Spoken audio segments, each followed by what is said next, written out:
Hello again and welcome to another edition of the Weekly Wind-Up. In some ways, not for the faint-hearted this week. We'll discuss whether we're all committing global suicide and warn of a silent killer that you can't see.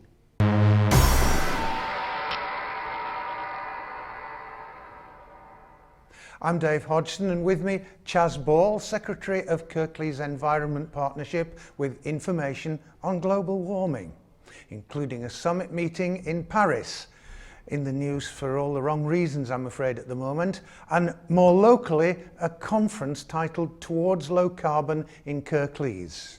We have a local mum who has experienced the worst that can happen to a mother, all because of an insidious, silent and unseen killer, carbon monoxide gas. Stacey Rogers joins us with a cautionary warning. The most heinous of crimes against humanity has occurred since last week's programme, the wholesale slaughter of the innocents in Paris. We have this report from Ayo Akiode.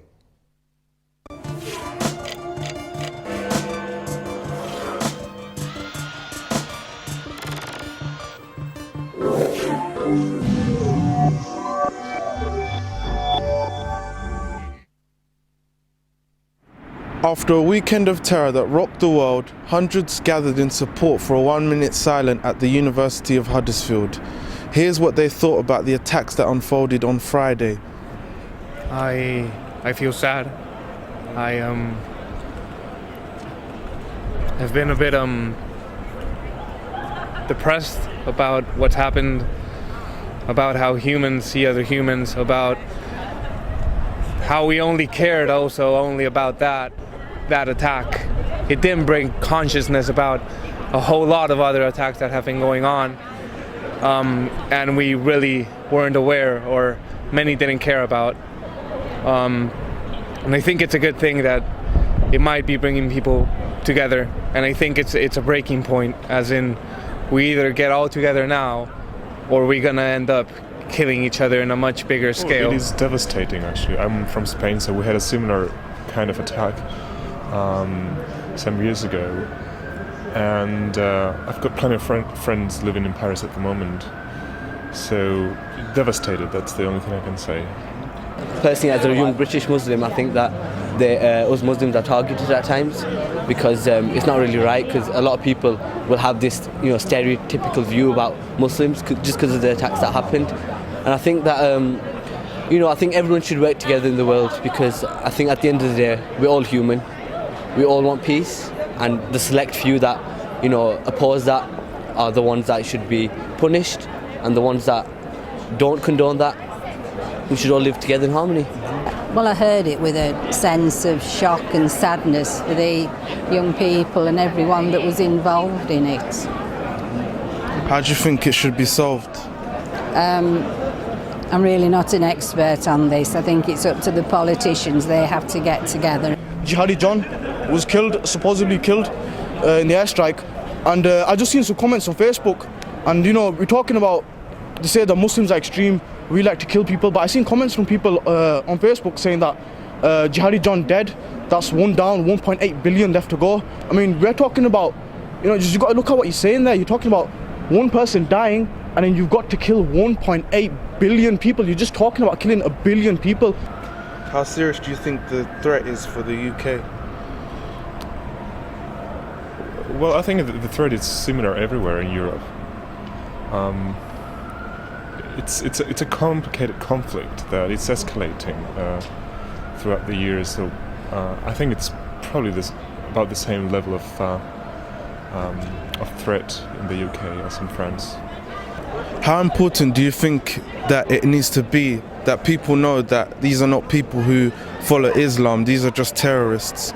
I think that's the highlight of this, because I am Muslim, I've read the Quran, that's a holy book.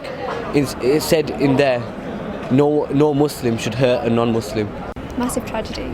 It's massive. Innocent lives being lost is always tragic, no matter what country, no matter who we are.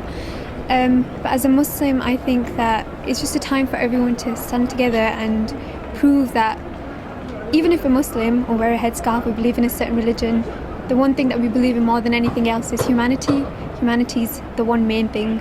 And whatever tragedy strikes in the world, I think it's more better to be presented as a human being. So as a human being, I'm saddened by the loss that happened over the weekend. And as a Muslim, I'm even more saddened because my religion teaches peace, not violence. So what's going to follow after this, I don't know. But if it tarnishes my religion, then it'll be tragic. Do you feel that this can be resolved around the table full of politicians and Democrats? Yeah, I think it can, because words are powerful. I mean, words are what shaped an entire nation. If it wasn't for words, Martin Luther King, Malcolm X, they wouldn't have done what they did. They weren't violent people. Gandhi wasn't a violent person. He used words. And I think if beings like that gathered together and spoke about this issue, then we could resolve it. How do you feel about the Paris attacks this weekend? Well, I think like most of the people, it's just absolutely awful, and it's just sad, and it's just breaking people's heart. You know, it's just, I don't know, it's just horrible. Well, the best solution is to bring peace to the Middle East, to the region. I think that's the only way this conflict is going to be solved. There's no other way. Well, I think that it's quite a dangerous situation now. Yeah, I mean, I suppose it's been like this for quite a while now, and it's just we've got to be more vigilant as things go forward.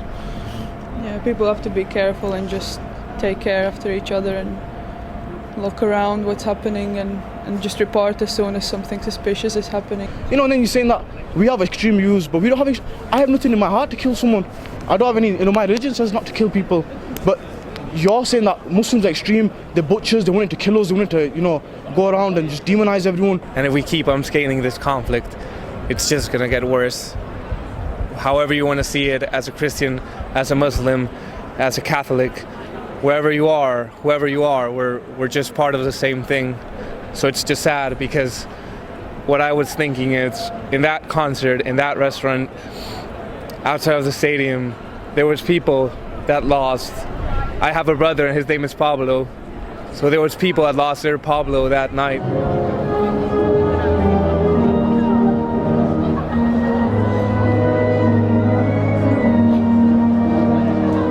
I'm Ayo Akiodi, reporting for Kirklees local television.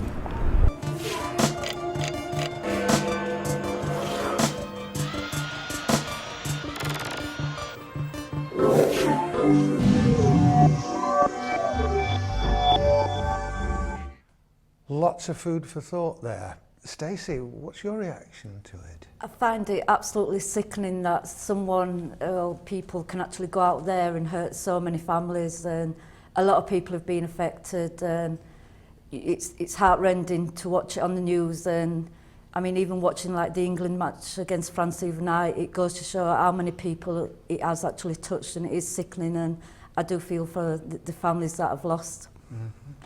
Chaz, there's been criticism of Jeremy Corbyn's attitude to this tragic state of affairs. Is he correct to take the stance that he has?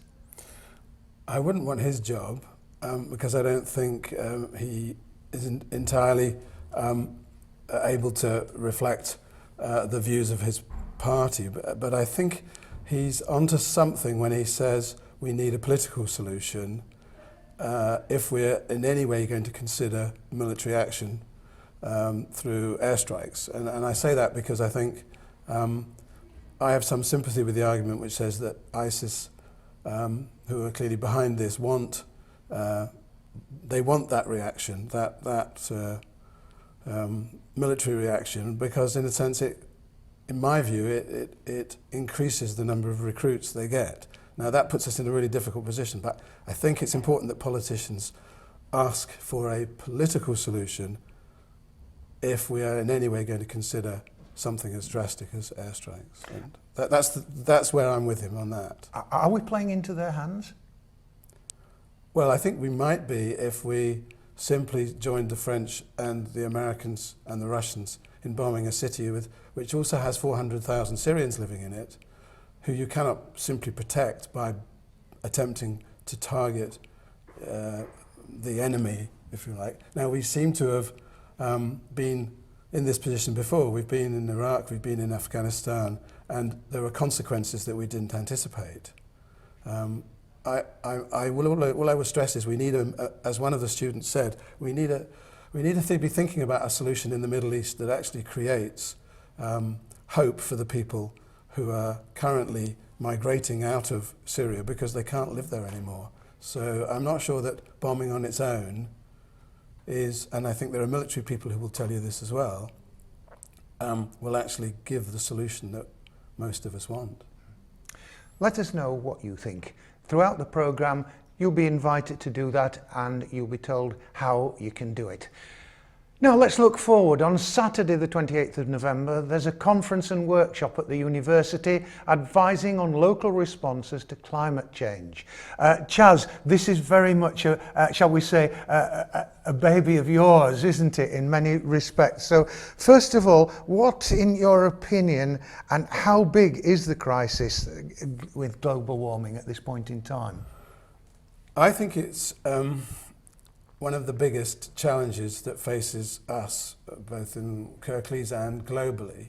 And I think there is a danger because there are so many other things crowding it out. We don't see the connection between this and some of the other problems in foreign policy and with migration. I mean, I think it's big because if we're not careful, we'll leave the next generation with a huge problem that is very costly to deal with. So if you postpone doing anything about it, it gets bigger. And what we are facing isn't something that entirely can be dealt with by technological solutions, I believe. So I think the size of it is in things like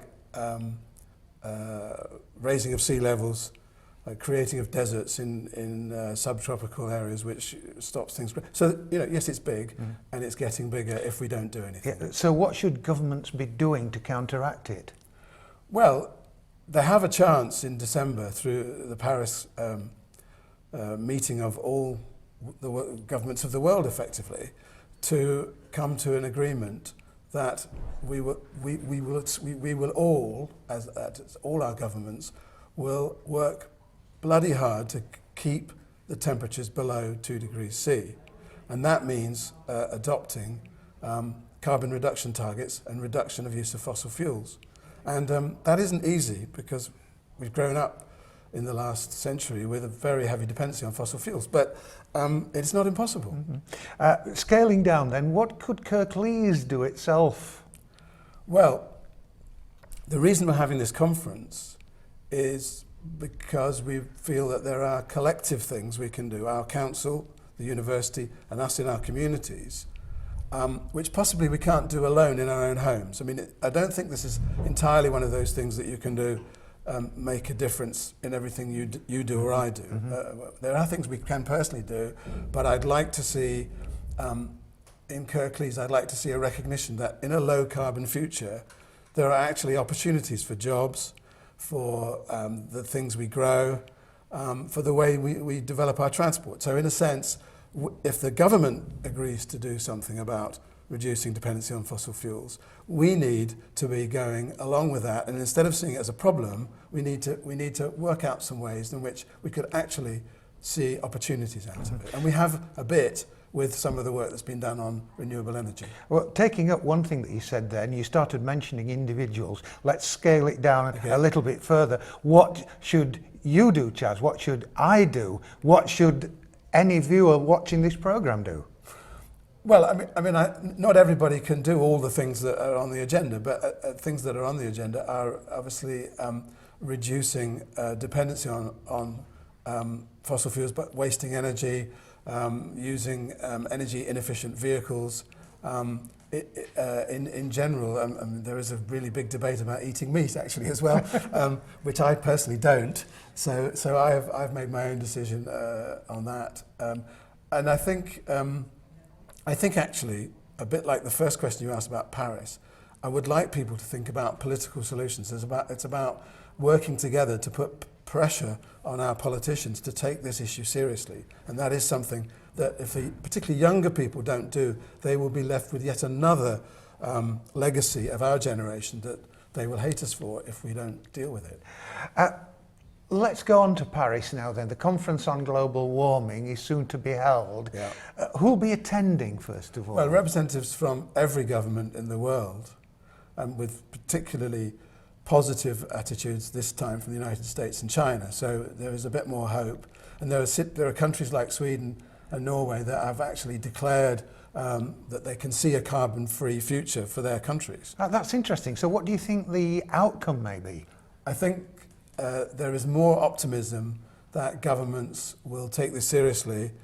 And given that we've already hit 1 degree centigrade, and it's pretty obvious that unless we're very radical, we'll hit 2 degrees centigrade, which begins to be quite challenging for the way we live, I think there is much more chance that we will get some strong agreements. I still have a feeling that, you know, I want to say, can it be that some governments around the world, some organisations, even some individuals still, shall we say, remain to be convinced that there is even a problem? I'm afraid they do, yes. I mean, Australia just dumped its Prime Minister, who was one of the leading exponents of not believing that man-made climate change was a problem. I mean, fortunately, the new government in Australia is a bit more on the ball.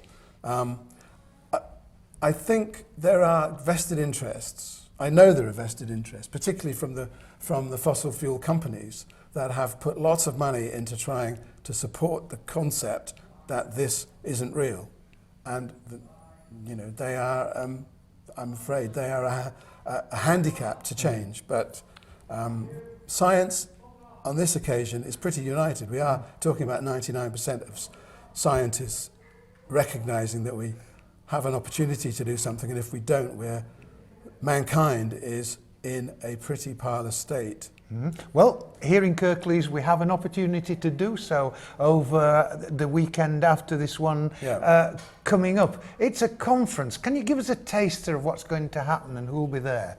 Yeah, we're organising it with Students for Sustainability at the university, so we're really keen to have a lot of young people there because it's their future as much as ours, our generations. We've 1 or 2 key speakers, including a woman called Elizabeth Cox from the New Economics Foundation, where we're looking at what a low-carbon economy might look like. And we're also having, for the planning department, talking about the local plan, because in a way, land use planning has an important role to play in creating a low-carbon economy. But the important thing I want to stress is that there's a lot of participation, that it's not being talked at, it's actually getting involved in workshops, and in the afternoon there are 7 workshops of different themes, including energy, transport, food, for people to get to grips with the things that they're directly concerned with, where we come out with a manifesto for Kirklees with some key points for the council, for the university, for us as communities, things we can do. How confident are you personally that we can beat global warming, or could it be that, to quote a thing, we're on the road to nowhere? I think I'm an optimist. I know I'm an optimist because I feel as though, and without optimism, you know, life is pretty poor. And I think we have to get out there and argue and find solutions that are a mixture of technological and behavioural. And so I think it's about engagement. I'm an optimist because I engage in civic society, and I'd encourage everyone else to do that. On a more up-to-date subject, just immediately before we recorded this programme, the government announced a sort of semi-U-turn on its policy and has now decided to rejoin the so-called dash for gas situation. Surely, the way you would see it, that must be the wrong way. I'm very depressed by, despite my optimism, I'm very depressed by the government's policies where they have sidelined renewables, which are increasingly becoming the most cost-effective low-carbon I was going to solution. cover my roof in glass panels, and they've pulled the rug from under me. I've got solar PV and solar thermal, and you know, I feel as though the cost of those and the subsidy could go down gradually, and we're losing tens of thousands of jobs in return for energy that are expensive, and in the case of gas, not a whole lot better than I mean, I'm pleased they're giving up coal. I think that is a strong policy we should applaud. Not everything government does is wrong, but there's a contradiction in replacing coal with gas and nuclear. And so, yes, I am disappointed. And if I may, there's an analogy from Friends of the Earth, the director of Friends of the Earth, Craig Bennett, who said, It's a bit like an alcoholic giving up drinking 2 bottles of whiskey a day and replacing it with 2 bottles of port. I'm tempted to follow that by saying food for thought, but let's get the plugs in now. Remind us of the conference details again. Well, it's organised by Kirklees Environment Partnership, which is, you can Google. It's on the 28th, Saturday the 28th, 10:30 to 4:30, quayside at Huddersfield University. You can turn up and pay on the door. It's a nominal charge. Everyone's welcome from Kirklees and beyond. So, if you're in a mind to attend, you can also say hello to the KLTV crew, as we'll be there filming it for later transmission. Now, we have another report from Ayu Akiode about low carbon.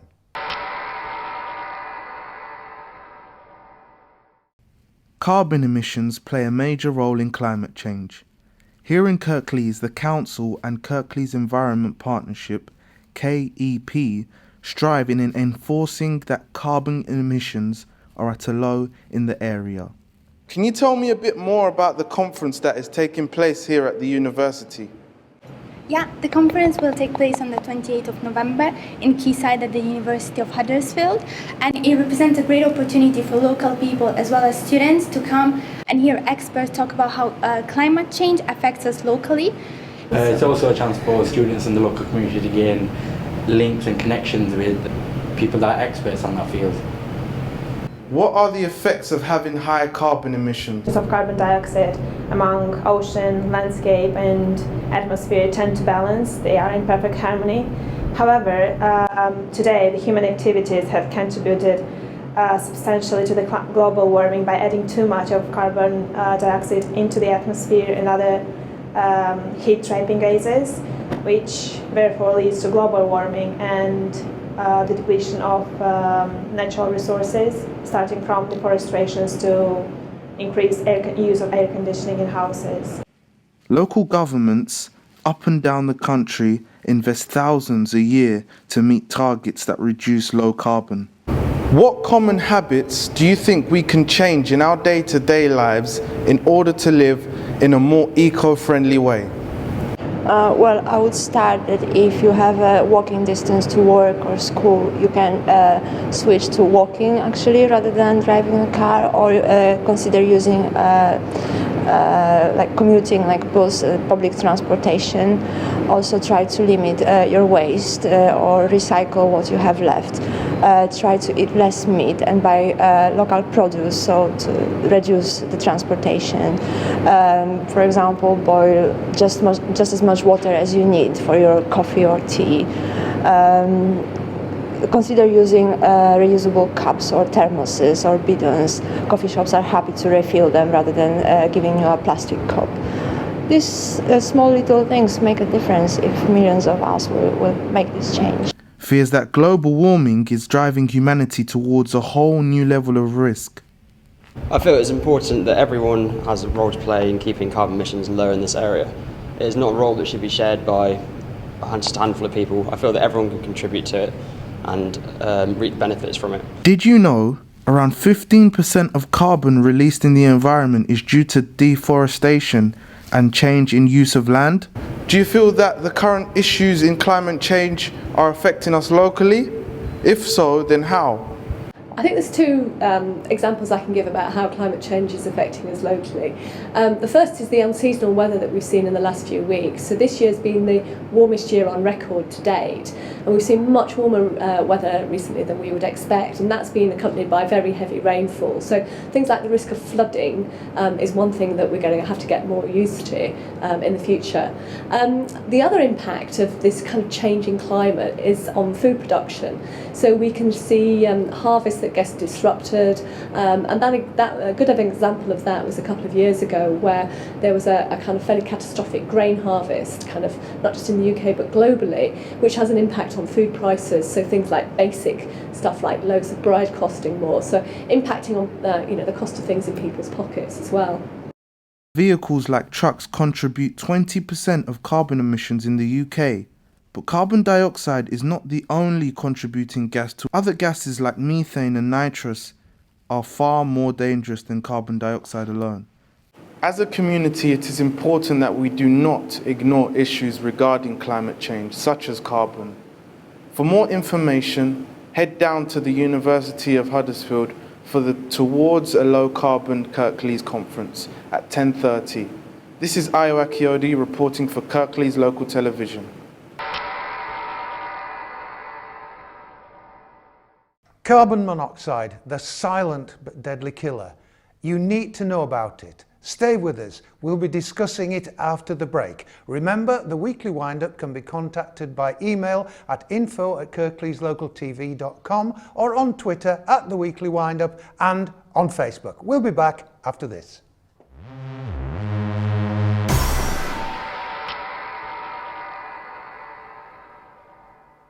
However large or small your business, attracting new customers requires dedication and a lot of patience. Just like fishing, but you also need the right gear. Rods, reels, lines, hooks, sinkers, lures, tackle box, tackle bag, net, bait, gaff, gloves, clothes, pocket knife, wrench. Or you could simply advertise with KLTV. Online, grow your business and your clientele. KLTV, your vision made reality.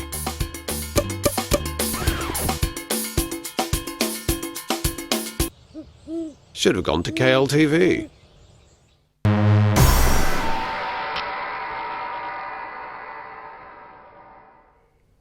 Welcome back. Nothing can be worse for a mother than the experience Stacey Rogers went through in 2004. And thanks very much to Stacey for having the courage to come and talk to us about it. Stacey, first of all, what were those tragic circumstances that actually bring you here today? It was actually carbon monoxide poisoning, which I lost Dominic obviously in 2004, as you've just said. At the time, we didn't know what carbon monoxide poisoning was, and we didn't find out a few days later that the carbon monoxide wasn't even from my property and had come from next door's house into Dominic's bedroom as he slept and killed him. Yeah, and because it is silent, you can't see it, you can't smell it, not even your neighbours would know that there was a problem, probably. Well, that's it. I mean, it was a back-to-back property. There were 4 houses between a passageway, and between all of us, we didn't know anything. We didn't know there was a problem. During investigation, they said that basically it was just a ticking time bomb just waiting to happen. For those of us who are not really aware about it, how does carbon monoxide affect people? What symptoms should you be looking out for? The symptoms are like flu-like symptoms, and if one or more person has got a headache in the house, there could be a slight problem there. Or if you feel unwell whilst you're in your house, but feel a bit better whilst you've got some fresh air into you. But it's like doctors now, they tell you if you've got flu-like symptoms to stay at home, where in our case... Yeah, it would have been the worst thing to do. That's the worst thing that the doctors can be telling people. Yeah. So is there any way of thinking yourself, hang on, could this be a problem? Could this be why I'm thinking like that? Or do your thinking processes start to slow down? Well, it starts with mainly like headaches, and then you can start feeling dizzy, nausea, and depending on what like parts per million carbon monoxide is actually present, some people can actually be poisoned for years through like gas appliances, and as we were on about earlier, like with different fossil it all fuels. Builds up, like say it even comes from coal, and you just don't know it's there. Yeah. How easy is it nowadays to get a carbon monoxide monitor, and can we fit it ourselves? Is it safe to fit it ourselves? Because a lot of people think they're good at DIY. There's a lot of carbon monoxide alarms on the market at the moment, such as your supermarkets, B&Q. You can fit them yourselves. We say to fit them to manufacturer's instructions, but yeah, it's something that you can just take out the packet, press a button, you know it's on, and we would advise people to have at least 2 within your property. Now there's this old thing as well, isn't there, about going abroad, where some governments don't take a serious view of it. Is there anything you should particularly do or be aware of if you are going abroad to make sure that you are safe in rented accommodation that is probably not really up to scratch? There's some CCO alarms that are actually mobile that you can just pop in your suitcase and take on holiday with you. We've had a lot of press surrounding the Corfu incident, that happened. There is a lot going on in the EU Parliament at the moment regarding alarms in hotels and holiday resorts. But we need to just make sure you've got that alarm and don't think just because you're on holiday that you're going to be safe there. You know, it's the last thing you want to worry about, your safety on holiday. Always be on your guard, eh? Yeah, like I said, yeah. if it can happen to me, it can happen anywhere, anytime, and it can happen to anyone. Is there any more that we can do to educate people about these difficulties? Well, this is it. I mean, we do a lot. We've got a lot going on in the press. We've got a lot of campaigns going on. We've just done a TV advert that's been set across Sky TV channels. We've got a COB alarm campaign that was on the other week, which we got Nadine Coyle from Girls Aloud involved on This Morning Britain. So I think the awareness is getting out there, but people, it's like some people say, well, I don't have gas. Well, it's like, well, you might not have gas, but what about next your door neighbour? that does? Exactly. Yeah. Well, okay. What kind of support is there for people like you who've had a bereavement as a result of carbon monoxide poisoning? I think everyone takes a bereavement in a different way. I mean, at the time when I lost Dominic, I could have gone down two paths. I mean, I could have gone with him, or I could have chose to do something and get the awareness out there, because at the time it's like I didn't even know what carbon monoxide was. I didn't even know anything about a carbon monoxide alarm. So I felt at the time if I can get the knowledge out there to the public, then that's putting momentum onto the charity and onto Dominic as well. Mm-hmm. Okay, thanks very much to you, Stacey, for you. sharing with us what you've just told us, and well done for having the bravery to come and tell us about it. Okay, our final report for this programme comes from our news reporter Ayo Akiode, and this is on carbon monoxide.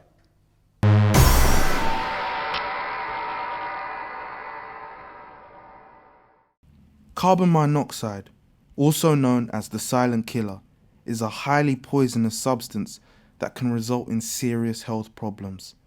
Today, I spoke with Tony Bell from Northern Gas to find out more. Carbon monoxide is potentially fatal. It's produced through the incomplete combustion of a fossil fuel, gas, coal, logs. If there's not enough oxygen in order to burn the fuel adequately, carbon monoxide is produced. If it's actually vented out through the appropriate parts of the installation, then it's managed quite well. Where it actually finds its way into properties and people are exposed to it, it can potentially kill people. If people are aware of how serious it can be, it would perhaps make them more able to recognise some of the symptoms and causes and prevent themselves from being exposed potentially to carbon monoxide and potentially fatal situations. It isn't just the gas appliances, it's actually the ventilation into the room. So certainly there are some visible signs on appliances. A yellow flame, perhaps looking a little bit loose rather than a nice blue flame. Signs of sooting around the appliances where you end up with deposits are all indicators that carbon monoxide may be present. And generally this is because the exhaust fumes from the appliance aren't vented adequately. So sometimes people will think that it's, if it's winter and it's cold, that they can block up vents. That may cause a lack of air going into the room to allow the appliances to burn correctly. And similarly, the flues and chimneys can become blocked. Birds, falls, deposits. So it's important that those aspects of the installation are checked as well as having the appliances maintained well. People can protect themselves from carbon monoxide by installing an alarm and making sure that they have their appliances services regularly. However, it is actually generated as a result of incomplete combustion of all fossil fuels. And there have been instances where people, in camping for example, have taken some of the portable barbecues that you can buy and they've actually put them in the tents. And there has been very unfortunate instances where people have actually died through bringing a barbecue into the tent. Similarly, boating environments, LPG appliances in boats and caravans. And again, if it's not got adequate ventilation and the appliances aren't serviced, be they gas or an alternative fuel, then that can result in carbon monoxide as well. So it's really important that people know that it's not just gas, it's not just in their own homes, but they can be exposed to it in many different, even outdoor situations. So an annual service for all gas appliances is recommended, and that should be undertaken as a matter of course. It's law for landlords, they have to have their appliances done. Owner-occupiers perhaps aren't aware of the need for such great emphasis on having their appliances serviced. So that's the first thing. Make sure that their appliances are actually serviced. Make sure that any ventilation that you've got near a gas burning appliance isn't blocked. Some people tape them up and block them off. Make sure that they're left nice and clear, and have chimneys and flues checked regularly. So it's very important that they understand the symptoms, which are very much the same as flu-like symptoms. Nausea, headache, drowsiness are all the kind of things which people often mistake as being a bit of a heavy cold or a flu, but could be warning signs that people are exposed to carbon monoxide. The important thing for people to remember then is, if the symptoms abate or go when they leave the property, then it's highly likely that they may be being exposed to some kind of a carbon monoxide. So if you're feeling unwell when you're in the house, and you're feeling well when you're actually out of the property, it's certainly worth having your appliances checked, calling the National Gas Emergency number, or seeking medical advice to make sure that you're not being exposed to carbon monoxide. For more information, please call Gas Helpline on 0800 111 999 or visit www.gassafecharity.org.uk or follow the Dominic Rogers Trust on Facebook. I'm Ayo Akiodi, reporting for Kirklees Local Television.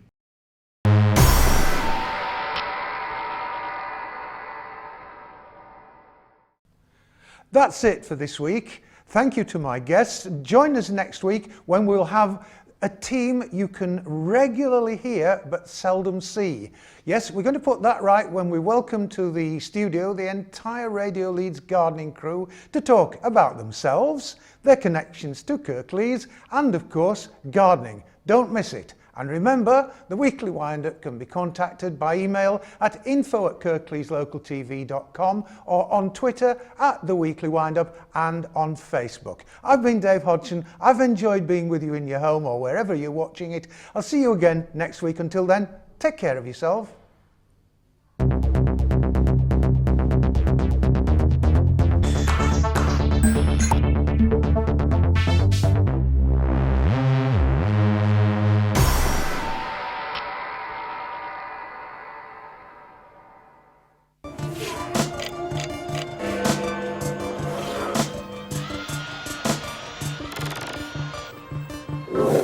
Thank you.